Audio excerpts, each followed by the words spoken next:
Hi friends, ఇంట్లో కూరగాయలు లేనప్పుడు సింపుల్ అండ్ ఈజీ ప్రాసెస్ మళ్ళీ టేస్టీగా ఏదైనా చేయాలనిపిస్తే ఈ రెసిపీ డెఫినెట్గా ట్రై చేయండి. ఇక్కడనైతే నేను స్వీట్ కార్న్, పల్లీలు, మన చోలే, ఇంకా పెసరపప్పు అయితే నానబెట్టేసుకుంటున్నా. కిచిడి అయితే చేస్తున్నా ఫ్రెండ్స్. క్యారెట్, ఇంకా ఆనియన్, టమాటా, 3 మిర్చీస్. పిల్లలు కూడా తింటారు కాబట్టి నేనైతే స్పైసీ కొంచెం తక్కువనే వేసుకుంటున్నా. ఇంకా కొత్తిమీర ఉంటే కొత్తిమీర, పుదీనా కూడా యాడ్ చేసేసుకోండి. ఇలా రెసిపీ అయితే చాలా ఈజీ, ఇంకా టేస్టీగా ఉంటుంది. పిల్లలు కూడా ఇష్టంగా తినేస్తారు. ఈ చలికాలంలో మనకు వేడివేడిగా అప్పుడే వండుకొని తినాలని అనిపిస్తుంది కదా. ఒక 10-15 మినిట్స్లోనైతే ఈ రెసిపీ అంటే మనం వండేసి తినేయచ్చు అన్నట్టు. ఫస్ట్ అయితే ఆయిల్లో ఆనియన్స్ వేసి గోల్డెన్ బ్రౌన్ వచ్చేదాకా ఫ్రై చేయండి. తర్వాత క్యారెట్, మిర్చి వేసేసి తర్వాత టమాటా కొంచెం మగ్గే వరకు ఉంచేసి మన పసుపు, సాల్ట్ కూడా యాడ్ చేసేయండి.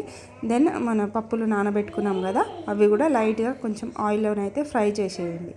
తర్వాత మన రైస్ అయితే యాడ్ చేసేయండి. రైస్ మనం ముందుగానే నానబెట్టేస్తాం కదా. ఈ రెసిపీ అయితే బిర్యానీ రైస్ ఉంటుంది కదా, బాస్మతి రైస్, దాంతో కూడా ట్రై చేయొచ్చు, బాగుంటుంది అన్నట్టు.